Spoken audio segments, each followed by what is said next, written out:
Breakfast is the worst meal of the day.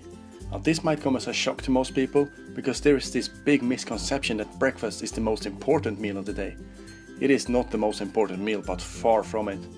If you want to live longer while looking younger, have less body fat and reduce the risk of cancer along with many other diseases, breakfast is the worst meal of the day.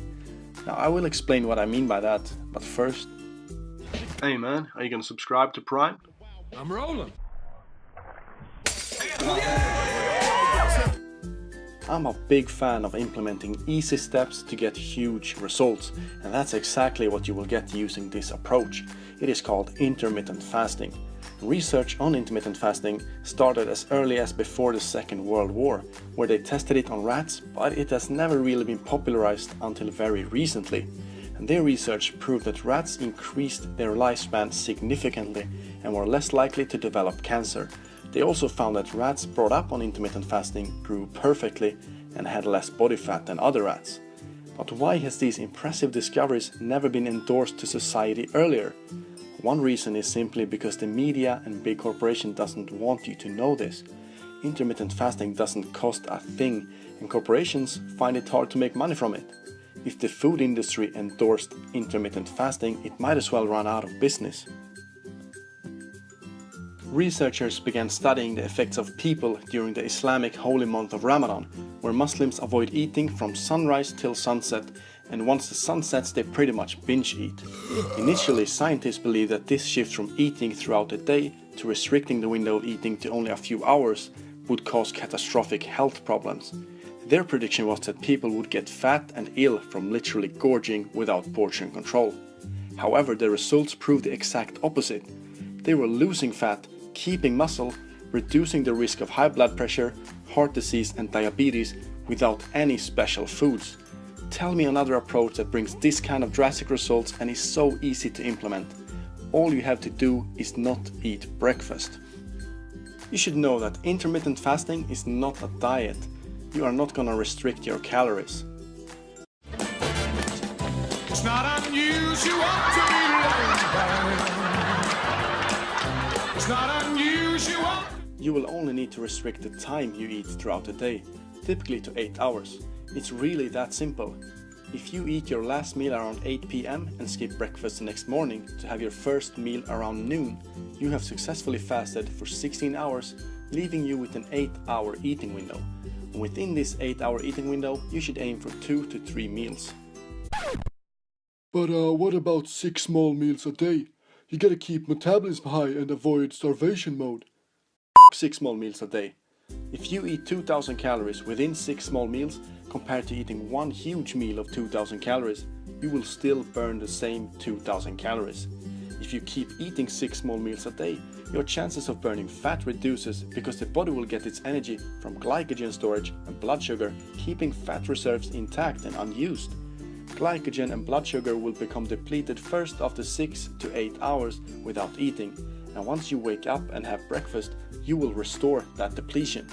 By eating every 2 to 3 hours, you will never allow fat storage to be used as energy, and I've talked more about this subject in another video that you can watch here. Starvation mode do exist, but it doesn't come into play until 72 to 96 hours after completing the last meal. That's 3 to 4 days, not 3 to 4 hours. The reason for this all stems back to our ancestors.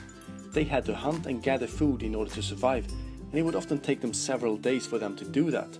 As humans, we are meant to alternate between fasting and feasting, between going for long periods without food and then eat huge amounts of food in a short time.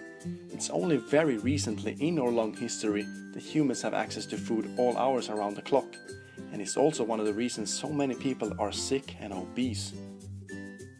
Intermittent fasting also has incredible effects on releasing natural human growth hormone, and Dr. Michael van der Sheldon talks about this on his fantastic YouTube channel, which I will link in the description.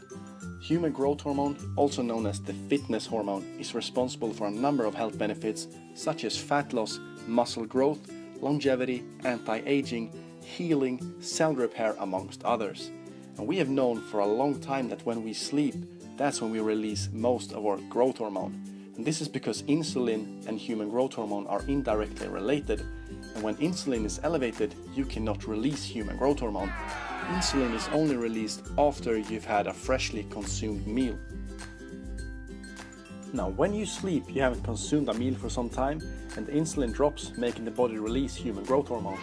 Now, what's so special and unique with intermittent fasting is that you expand the time of fasting, which allows significant amounts to be released. I'm not talking about 50 or 60% increase, which would also be fantastic. I'm talking 1,300% for women and up to 2,000% for men of pure natural release of human growth hormone. These numbers are unheard of. It's absolutely ridiculous. You might not agree with this or think I make these numbers up. However, there is scientific research to back it up. Yes, science! Another huge benefit that comes with intermittent fasting is the effects it has on the brain. As I discussed earlier, when you're in that fasted state with no glycogen, the body turns to fat for energy, and as this happens, ketone bodies are released into the bloodstream, which your brain prefers over other sources of energy. The release of ketones will increase your focus, concentration, ability to remember, while simultaneously reducing the risk of Alzheimer's and Parkinson's disease. It also increases the BDNF, the brain-derived neurotrophic factor, by 400%, which helps activate stem cells in the brain to make new brain cells, neurons and nerves. Now, do you still feel like eating breakfast at this point? I hope I managed to convince you somewhat to at least check out the possibility to skip it. Try it for a few weeks and evaluate how you feel. It will be tough for the first week or two, but once the body gets used to it, you won't look back. If you enjoyed this video, give it a thumbs up and make sure to subscribe to keep yourself primed.